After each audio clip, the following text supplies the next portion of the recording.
Hi, this is Anthony Lighthall. Thank you for joining me today on this podcast entitled From Dreams to Actions, where we talk about business goals, positive energy, and following your dreams. On today's episode, we are going to talk about business. We're going to talk about what is a business and also the 5 tips to start a business. So let's go ahead and get started and enjoy the show. So take a step back and think, what is a business? When someone says, I have a business, or I'm an entrepreneur, or I want to start a business, what do you think about? Just take a few seconds to kind of think. Well, if you ask me, I believe a business is a way to help solve a problem. It's solving problems. It's finding where the challenges are, what are the issues or pain points, and coming up with a solution. And that solution, in turn, you can find a way to go ahead and make money off of it, and then start a business from that with solving other problems and continuing on with that. In my own opinion, that's what I would say a business is. Also, on top of that, creating a product or a service for money, for monetary exchange, is also part of a business. Turning your passion into a profit, I believe, is another way to start a business. So, as an example, if you like to bake, why not sell your cupcakes? Or why not say, hey, I'll bake you your cake for your wedding or for your ceremony that you're having for retirement, and you can start a business from that. Same thing with cooking. You could do the same thing. This is how food trucks get started for people who have a passion for cooking and want to go out and be mobile and share their ingredients and share their delicious food with people. Also, public speaking. People get paid a lot of money to talk, to public speak. Whether it is something that, trying to think of an example, inspirational speakers, inspirational speakers, or people that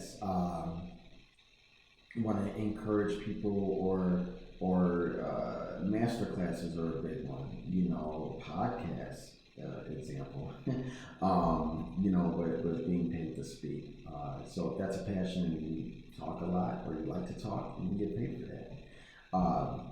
The last thing I kind of wanted to shed some light on with the business is, I would like to call it a secret, but I don't believe it is a secret. But if you don't know, people pay for anything. They really do. I've gone to different vendor events. I'm an entrepreneur. I connect with other business people, and some of the ideas or the problems that they're solving, if they are even problems, if you would even define them as that, people buy it. They pay for it, whether it's a product or a service that you're providing. So don't be afraid to think of different ideas to start a business or to solve a problem, and find a way to get paid for that. Find a way to monetize that. So that's what I would start off with this intro on what is a business. Now, let's get into the 5 steps that I've provided that has helped me to start my business. And I wanted to share this with you. And there may be some more. There may be some other tips, or some other ways to start a business that you have heard or that you have seen or that you're currently using. But these are the 5 that I would like to share with you that have definitely helped me. So the first one, I'm a note taker. I'm always taking notes. I'm always thinking of ideas. Things just pop into my head. It's not like I sit there and just think. I could be at a grocery store in mind. I could be in the middle of getting my car washed. Anything. I'm whipping out my phone and I'm taking notes, because this is something I want to capture. It came to my mind for a reason, and I don't want to forget it. And I know by the time it comes to my mind at 10 a.m., by the time it's 9 p.m., I'm probably going to forget it. And then I'm going to be wasting time trying to remember, okay, I was at the car wash and something came to my mind, and then I was vacuuming, so I'm not trying to waste time to do that. Once an idea comes into your head or just something you feel like you have to recall later on because you're busy at the moment, write that down and take notes. That's definitely going to help you with being creative, researching, doing your homework, as I always say, when it comes to starting a business. So take notes. It helps with your ideas and also for planning in the future. The second thing, find a solution to a problem. So I mentioned I believe and feel that a business is problem solving. So if you notice a trend with something, or people always say, you know what, I wish there was something out there where we could do X, Y, Z, or I wish there was a service. We don't have it now, but I'll bet in the future someone's thinking of, a way to kind of solve this problem. Like, pay attention to that. Pay attention to pain points. Pay attention to challenges that people go through, because it's really going to help you to, maybe you have a talent or a gift where you say, hey, I could solve this problem, and you just, think of different ways to generate that solution. So definitely look at ways to solve a problem and pay attention to, what people say about that. Or if you have that problem, how would you solve it for yourself? The third thing, look at needs and wants. This is pretty interesting, because I think as time has evolved, future technology, a lot of things that we didn't need now are necessities, now are needs, now are on the level of water and food and air. I'm going to use the example of a cell phone. A cell phone is a need. We do not need a cell phone. Think about in the 1920s, there were no cell phones. Even in like 70s and 80s, they were kind of getting introduced, but they really weren't. They were still house phones. So now, when you think about cell phones, there's kids, and I'll say kids as 10-year-olds, 12-year-olds, they have smartphones, they have iPhones, or Samsung Galaxy phones, whatever phones are out there, so that they can be in contact with, most likely, their parents. But now it's like a necessity to have a cell phone. If you say I don't have a cell phone or a smartphone, or even if you whip out a flip phone, people are looking at you like, you don't have air, you don't have water. So now want has actually become a necessity. And the cell phone companies have done a really good job with that, where they've kind of manipulated us as consumers, where it's like, you need a cell phone because everything is done through a cell phone, from balancing your bank account to ordering food to shopping to directions. Everything is on this one device. So now it's a necessity. And it's funny because you may be with someone and they say, how did we do it without Google Maps? How did we do it without Amazon? It's so easy for us to just order food now, just from scrolling with your thumb. So again, a cell phone, I think, is such a great example, because we don't need it, but now it is a necessity in this future, and as technology has evolved, now it's just part of our times, part of this generation. Some other examples, I'll say, washer and dryer, dishwasher. Some people still wash clothes by hand, or not wash clothes by hand, but wash dishes by hand, which is perfectly fine. I used to do it for years on end, and then I was like, I'm gonna start using my dishwasher so I can save time. An oven, a stove, you don't have to go out and chop wood and put it in the burner and get the stove going. So you have a gas stove or an electric stove, and you just press that dial and it turns on, or even your oven.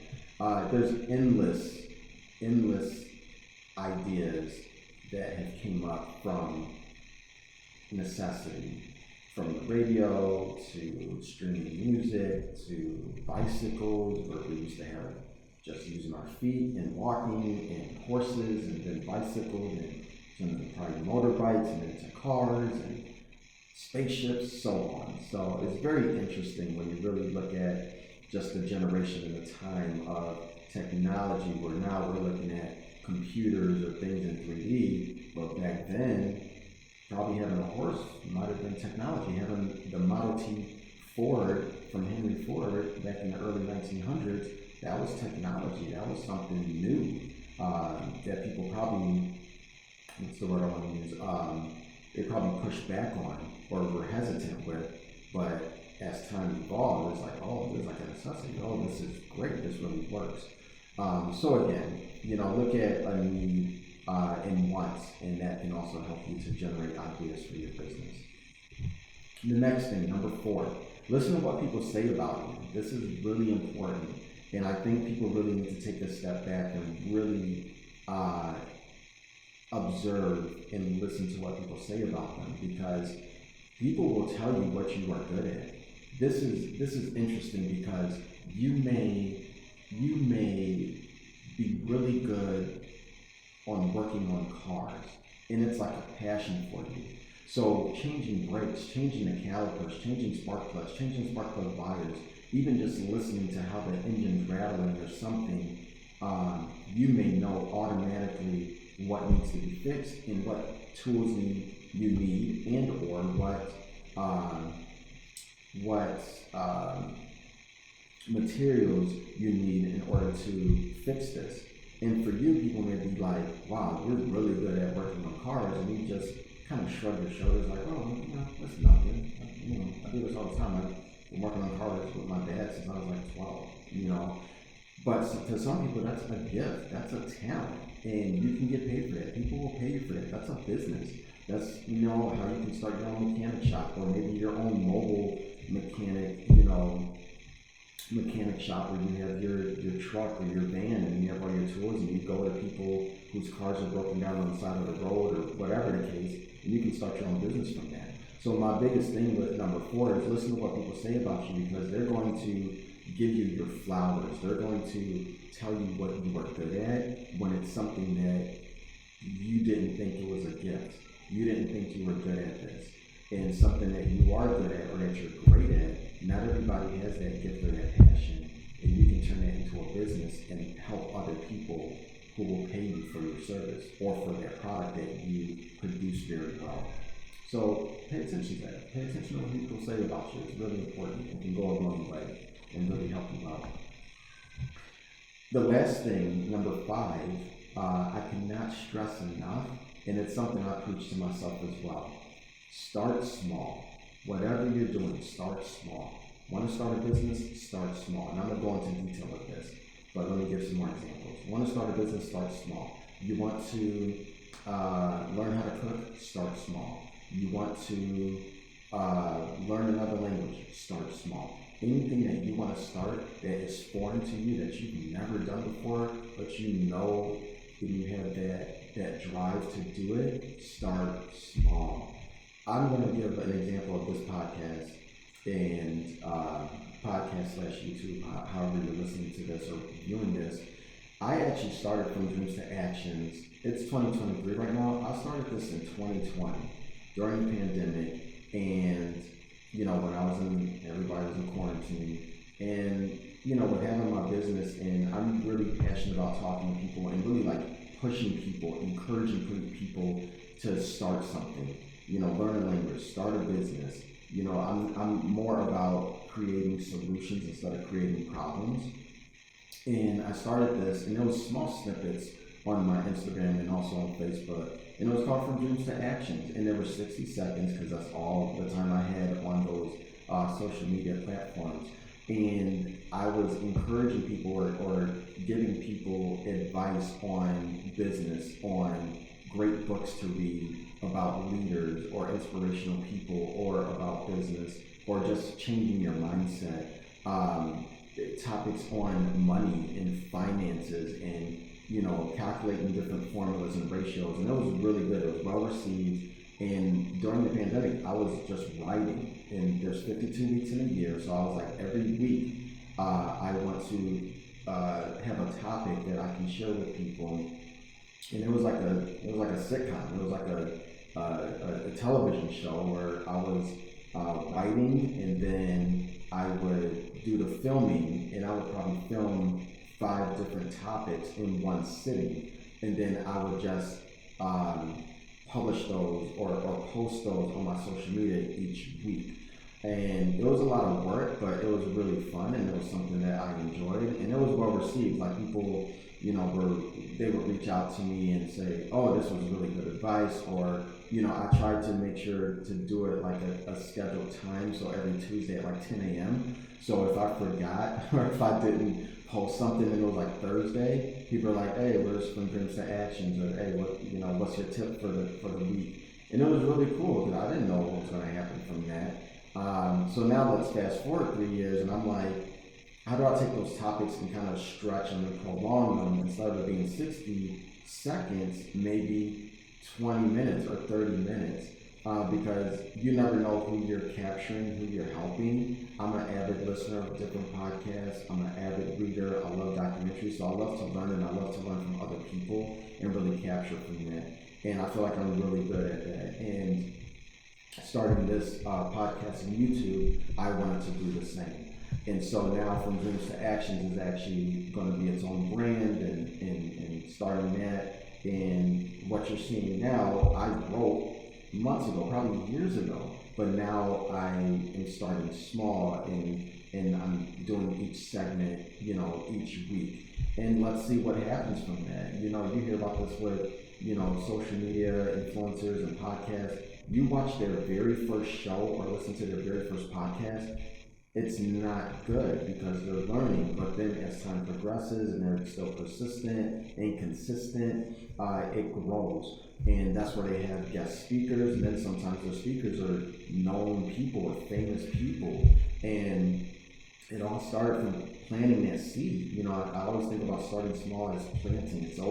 It's a tree. You don't just buy a big tree that's hundreds of years old because it's really heavy and it's probably going to be impossible for you to move it and plant that. You start with a seed. You start small. You continue to water it. You continue to give it light. You continue to be consistent with it, and it grows.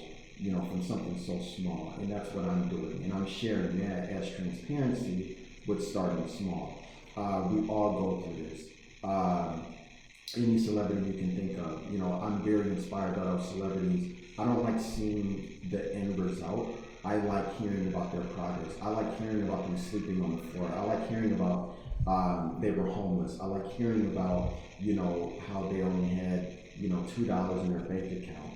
I love hearing about those stories because it's inspirational to show that they were consistent, and that was part of planting their seed, with their tree. And now they have this tree with all these leaves and limbs, and it's great to hear, and it's very inspirational. So again, I just wanted to do a quick recap on today in regards to discuss what is a business, and then the 5 tips on how to start a business. Again, like I said, there may be more tips, but I wanted to start small and just give you these 5. There may be 50. So just to recap, always take notes. You never know what's going to pop into your head for a great idea and great planning. The second one is find a solution to a problem. The third one is to look for a need and a want that you can produce, whether it's going to be a product or a service. Number 4 is listen to what people say about you, because they're definitely going to recognize and notice your talents and also your passions and your gifts. And then the last one, start small. So again, I appreciate you all joining me today on this podcast entitled From Dreams to Actions. Definitely continue to join me on this journey and see where it goes. I'm definitely dedicated in regards to not just producing this one video, but producing many videos for you all to view. So thank you again for watching, and always remember to follow your dreams.